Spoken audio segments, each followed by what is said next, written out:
9-week-old Kiko is being admitted to the Bondi Referral Hospital, SASH. The tiny Japanese Spitz puppy is suffering severe vomiting and diarrhoea. Mark's been sleeping next to her at night time and I've been having Because we thought maybe work. distress was one of the problems, because she would cry a lot at night. Worried owners Nicole and Mark have only had Kiko for 5 days. Hello, Kiko. Mark, what's been going on with her? Brought her home on Sunday, she cried all night, but Mark slept next to her. Yeah. She had 3 meals on Monday. She slept in the bathroom, but she was very distressed. She peed in her bed and she still had diarrhoea. Nicole and Mark are very devoted parents. Kiko is their first baby. Nicole's been keeping a diary of her. They've hired babysitters. They are really proud parents, but unfortunately now they're very worried parents because Kiko's got a big fight ahead of her. Dehydration can be a killer in a dog of her size. Basically, all the fluid's been sucked out of her body and been lost in her diarrhoea and vomit. And if we don't treat that, it can cause her body basically to shut down. Kiko again. We'll give that another go. Lisa is taking a blood sample from the terrified Kiko. Oh, he's a good girl. You just want to cuddle. All right, let's check what her glucose is.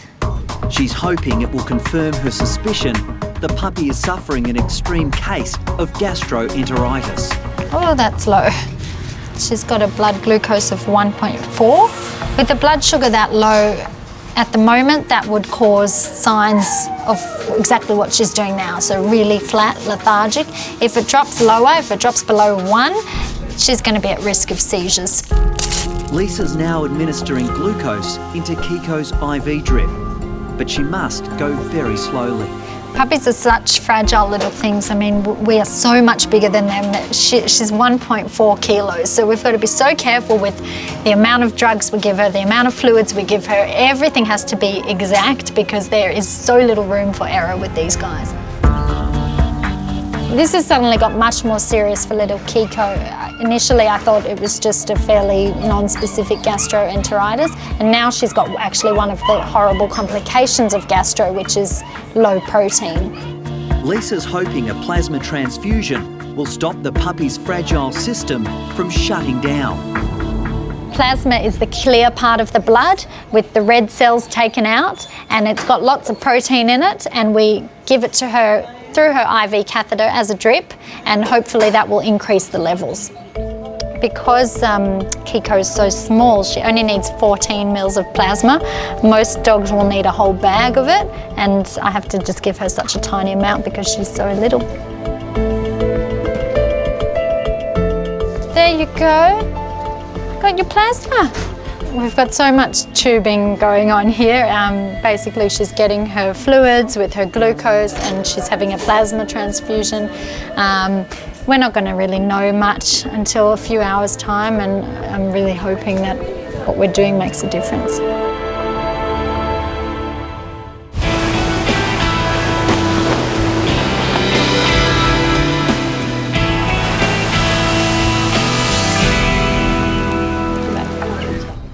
Hey, little mouse, do you want a bit of chicken? A few hours later, and Kiko's plasma transfusion is starting to work. Somebody loves chicken, come here. This is exactly what I wanted. It's the most important thing for her to get better is for her to eat and keep it down. So fingers crossed that that stays in her tummy. It will be a slow recovery as Kiko's body heals. Concerned owners Mark and Nicole won't be taking their puppy home tonight. Hello, you look better. You look better. Still looks quite unsure of her surroundings and everything, doesn't she? Yeah, no, she's. It's very scary for her to be here and so. Oopsie. That was the last thing. I just had a heart attack. So did I. No flying off tables, huh? You don't need broken legs as well. I guess I just tried to think about when I've had gastro. Oh no, it's revolting. So, you just hang in there, baby girl. It's been a roller coaster for this little girl, and sadly Kiko won't be going home until I'm certain that she's recovered from this. She just needs a little bit more time. And then you'll beat it, hey? Yeah. Good girl. Bye, Piggy. Mwah. Bye, little puppy.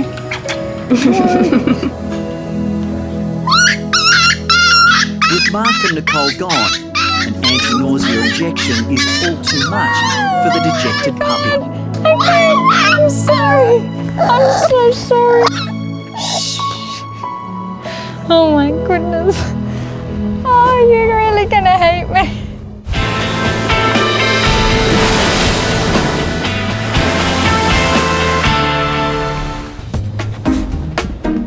Are we friends? Are we friends? Little Kiko has fought a life-threatening case of gastroenteritis and finally won. She's just turned the corner. She's done a formed stool, which is excellent. There's been no more vomiting. She's been eating really well. And yeah, she's ready to go home. It's great. Look at that! Oh, hello, puppy. I'm coming home. You want your picture taken with the vet? Go to your girls. Go to your saviour. The evil vet, so I've been labelled. No, Hey? it's just my stirring you up. You Ready? get cuddles? This is the nice lady vet. Everyone who's going to play with her for the next week is going to get Dettol. Dettol They're not allowed to- hand rub first. Brilliant. Hi. Thanks, guys. Thanks again. See ya. I've been told that Kim and Lulu are in here because Lulu has been experiencing a lot of sneezing. Come on. Hello, Dr. Chris. There we Now, go. normally sneezing isn't a reason to rush into the vet, so there must be something very different about this case. She has these sneezing fits about 3 or 4 times a day where she'll sneeze for about 15, 20 times and nasal secretions goes flying everywhere. Yeah. I've got to give Kim some credit here because a lot of people just look at that and see a dog sneezing and think, oh, there's just something in the air that stirred her up. But it seems to me to be something more serious. And it's only from this nostril. I mean, you can see there's a bit of gunk there now. And it is almost like she's trying to get something out? Or Yes, you think something's stuck there. Good girl. So a nice grey, pinky colour in there, which is normal. We go across to the other side. It looks a little bit more raw. We've also got that whitey discharge coming out of that nostril. The real challenge for me now is trying to work out what is actually happening inside that left nostril that is causing these sneezing fits that are apparently something to behold. Oh, here we go. Oh, look at this. Yep.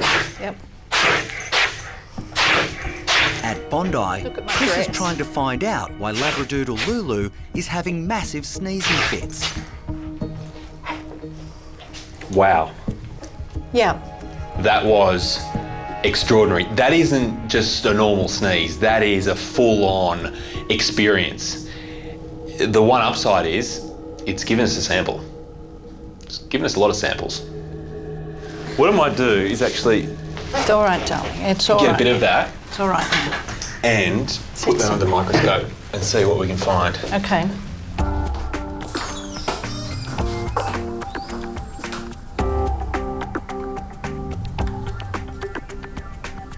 Chris is hopeful the sample will provide vital clues as to the cause of Lulu's explosive sneezing. Now I can see the few cells that line the nostril and some pus cells, but that's really about it. So really the cause of all this isn't sitting on this slide. Because Lulu's sneeze sample is inconclusive, Chris decides a more thorough investigation is needed. I think the most useful thing for Lulu right now would be to go and have a little camera go up inside her mouth, then do a U-turn and come back down the back of her nose. Oh, okay. So what I'd like to do is Those bugs out? send you up to Sash Okay. and get them to perform some endoscopy on her. Righto. Right now, you know, she could have a little bit of grass. She could have a solid colony of fungus that's growing in there and irritating her nose.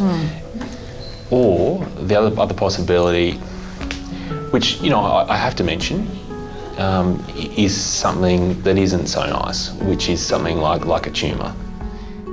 I can see Kim's whole demeanour change the moment I mention the fact it could be a tumour, but you have to flag these things. I hope like hell it's not. If Lulu did have something that was slow growing and just occasionally pressing on the inside of her nose, you would see sneezing like this. All right, thanks, Kim. Okay, thank Good you. luck. I'll talk to you soon. Thank you. Bye-bye.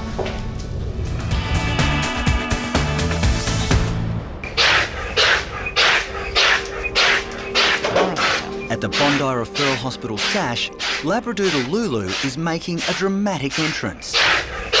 All right, darling, all right. For emergency vet Dr. Dave Collins, it's a noisy demonstration of the 2-year-old's symptoms. Lee? Shared it with us. Yeah, that's what she's been doing. You know, she sneezes and almost convulses 20 times. Chris is hopeful further tests at SASH will provide an answer to Lulu's chronic sneezing. No, this way first, this way. So we're going to put her through the CT machine, and that'll give us a good look at her whole nose, the internal structures from the frontal sinuses to the rest of the nasal cavities. Mama's going to stay, okay? Be a good girl. All right, we'll look after her for you. Thank you. Come on, Lulu. Good girl. I know she's in really good hands here, and Dave's going to do everything he can to, you know, make her right, and hopefully it'll be a good result. Good girl. Owner Kim is facing the possibility that her precious girl could have a tumour. I wish I was there being able to hold a paw for her.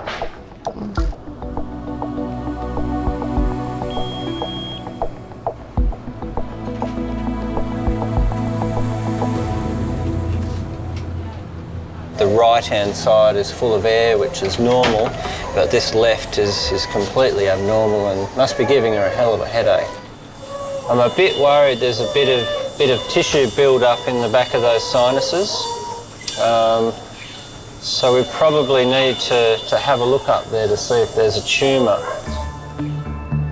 To test for any abnormal growths, iodine contrast dye is being injected into Lulu's veins. As we go to the next study with the contrast, it should tell us whether this tissue is just mucus and discharge or whether there's actually a tumour up there.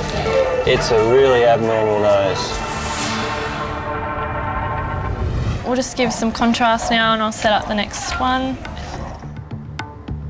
At SASH, Lulu the Labradoodle is undergoing a CT scan to discover the cause of her sneezing fits.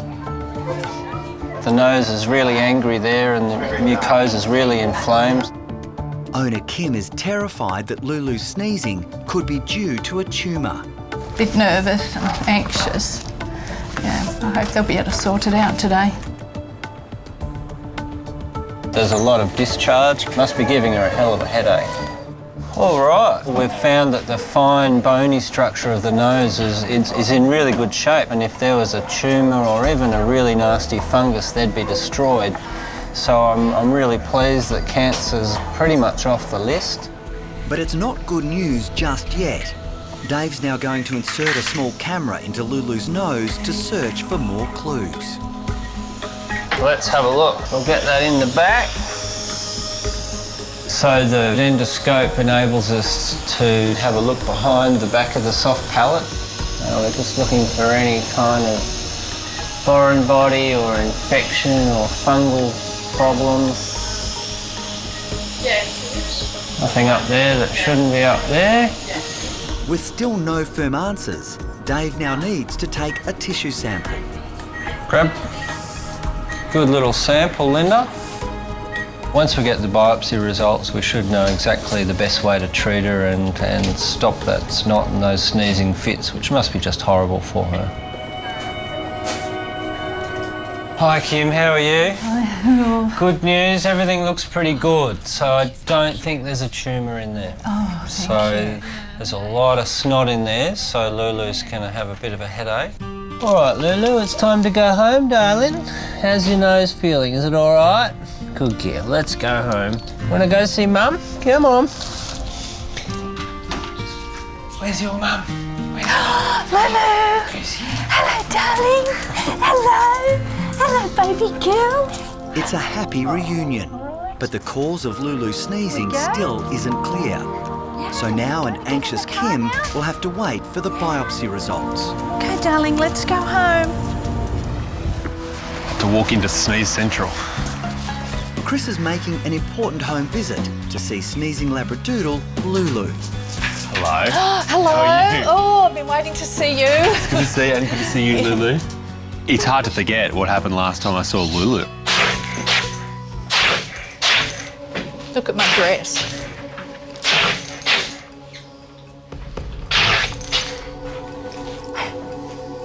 Wow.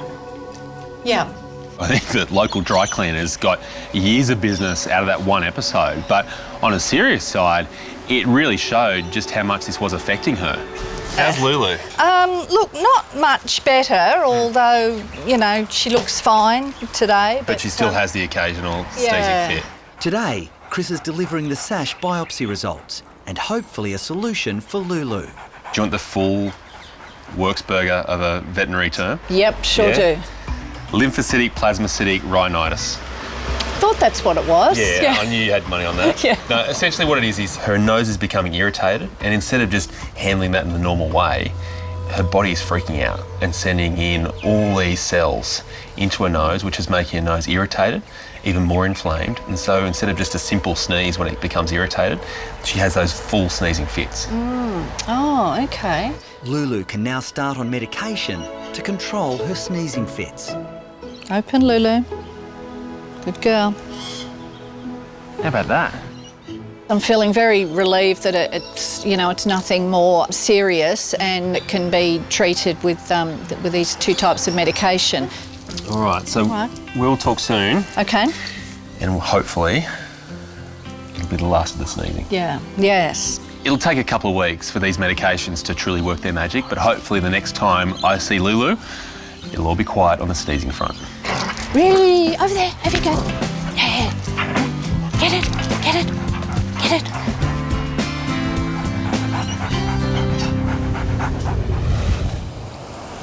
So Kim, I'm seeing stripes which hide stains and red which shows every single stain. So which way is it? Are we better or are we not? As for Labradoodle Lulu, it's been a month since she started medication to control her sneezing. It's been miraculous. Great. So the medications work? Yeah. Honestly, within 2 days, she had cut down to like half of the sneezes. Yeah. And within 4 days, they were gone completely. Wow. I mean, it's just, you know, like such a relief to me, you know. So I guess it was just a matter of her own nose realising it didn't need to react the way it was. So I'm relieved for you, but of course I'm even more relieved for Lulu, who doesn't have to go through that ordeal or that experience. Yes. So it's all been worth it. We're all happy, yes. Oh, she's worth it. You feeling better? What do you think? Happy? Wow. At least it's not snotty.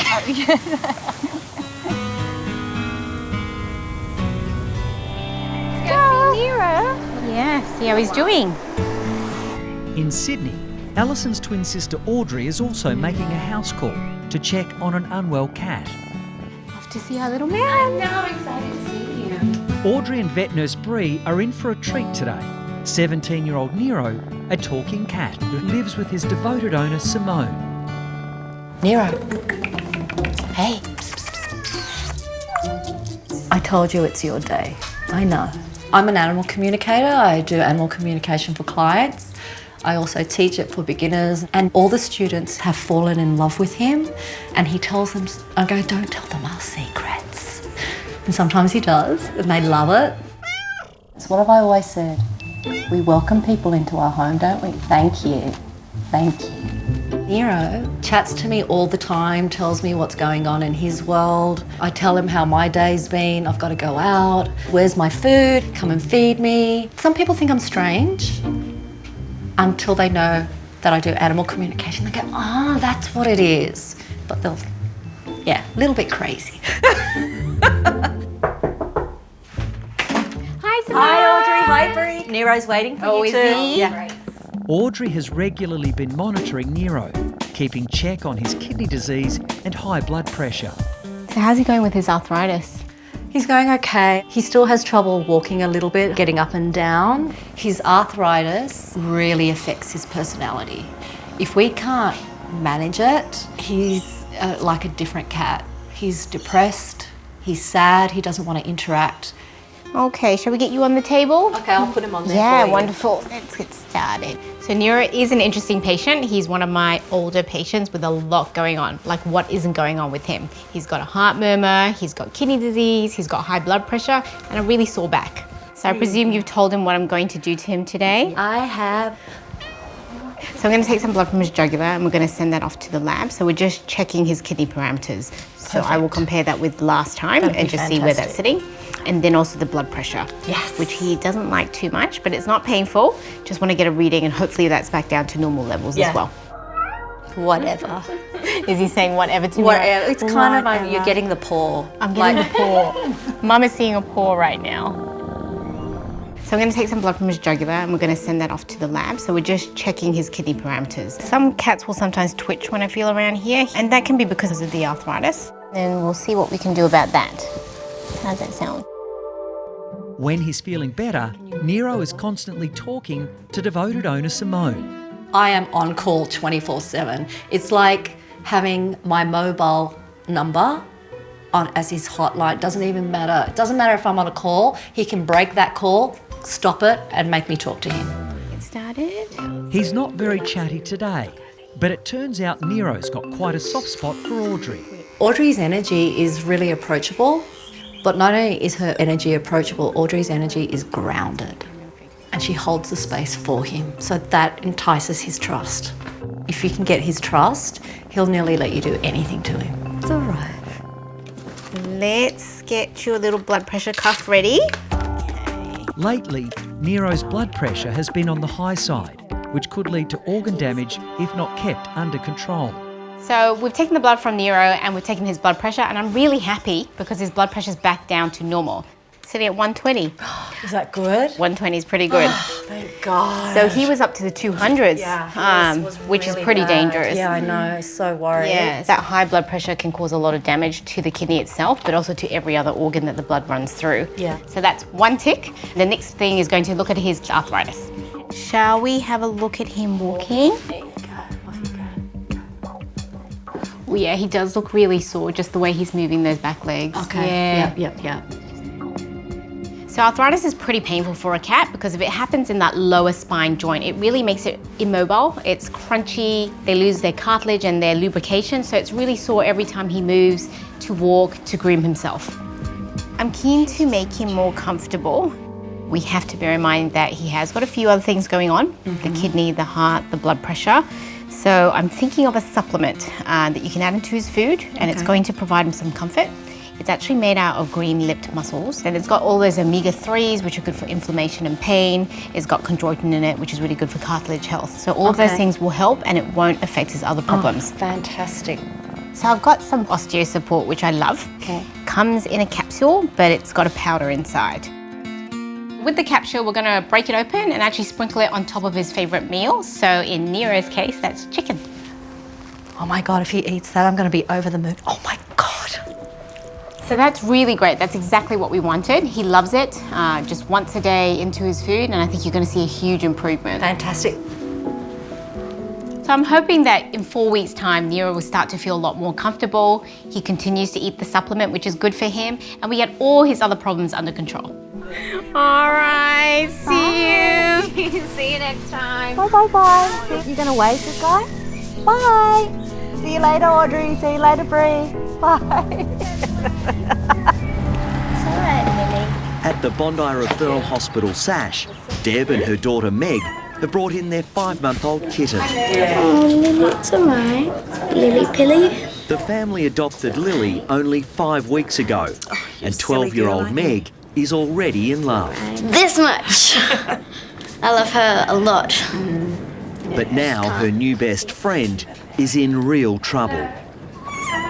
Well, she's eaten a rubber band about that size, I think. Ooh, that's quite a long one. It was around a bunch of flowers, and as I was opening the flowers, it flicked off and she pounced on it. Okay, so you can see there it's not under her tongue. No.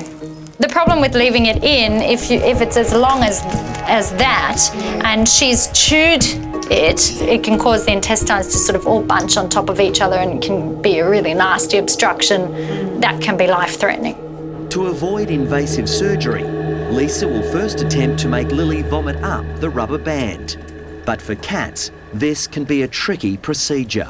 They just don't respond to the medications in the way that dogs do. So it's a bit of a nightmare. Can I ask as well what type of flowers they were? Ah, lilies? Lilies cause kidney failure in cats. Really? And any part of the plant is toxic. Most of the time we can't get them back from that.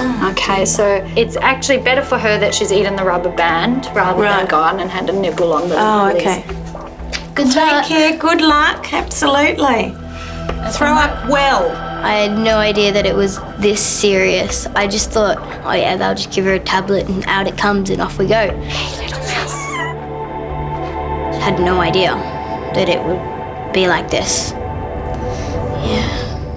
At the moment, Lily's got a rubber band in her stomach, and if we wait too long, that's going to move into her intestines where it can cause an obstruction. So it's really important that we act quickly, we make her vomit and try and get it out of her. Oh, so brave. Good Lisa's girl. now giving Lily a sedative shot to try to make her vomit. Vomits and then you can If go she home. doesn't, the kitten will need to be cut open. Come on, little one. I know it's horrible. I feel really mean. Come on, little one. Come on, licking the lips. Licking the lips. A big vommy, please. In reception, Deb is trying to calm down the very worried Meg. I was scared that she might not be coming back. And before, when I gave her a kiss and bye-bye, good luck, that might have been the last goodbye to Lily that I would have with her.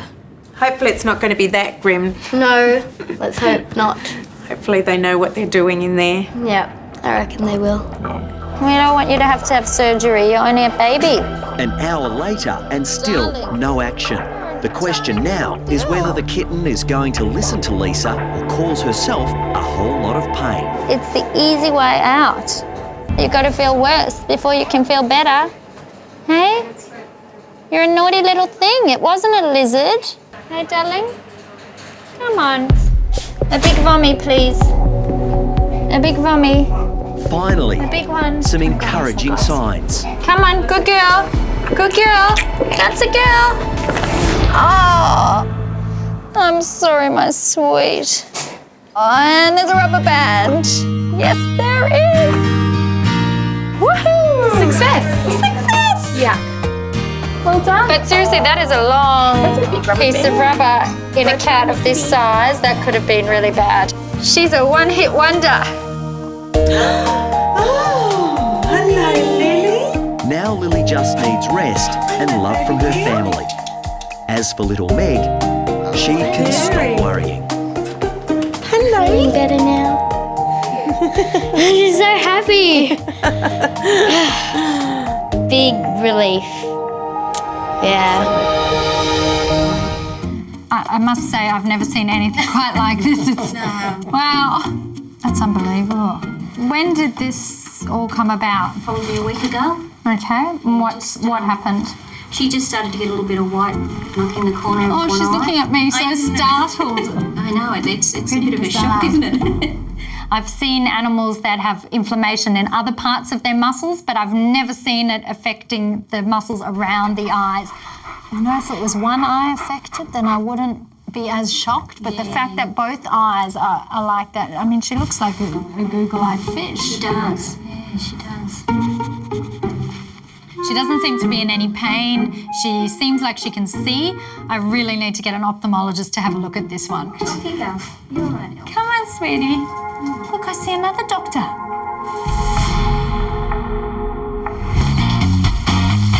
Look at this dog's eyes. Oh my God, you poor sweetheart. Hello, darling. Do you know what it is? No, I'm going to go try find Kelly and see if she can tell me. I've never seen anything quite like it. What do you think of the eyes? It's a bit scary, Amazing, it is. At Sash, Ali's bulging eyes are the talk of the hospital. It's fantastic. This is actually a really interesting medical case. I've never seen anything quite like this. Miss Ellie, do you think we could take a look at these eyes of yours, huh? Fortunately for the Labrador, eye specialist Callie Caruso isn't as shocked as the rest of the staff. She's got a nice response to the light. Well, I think the key with her is her age and her breed. And this is the immune system attacking the muscles that surround the eye, inflaming them and making the eyes bulge forward. An extraocular polymyositis. What these dogs typically present is non-painful, visual. They look really kind of creepy, but we usually can fix them, and we can put her on some oral steroids and a little lubricant in these eyes, and I bet she's a new dog. These little blue tablets are going to make her look a lot better within about 72 hours, which is a pretty quick turnaround. She says, I will be beautiful in a few days, Mummy. I promise I'll have my beauty back. You're beautiful anyhow, aren't you? I will never forget that look of surprise on Ellie's face when she walked in the door with her eyes bulging out of her head. I'm just glad to find that they can treat it. So that was a good thing. A really big load off our mind. She'll probably get a big cuddle, big hug, maybe a treat.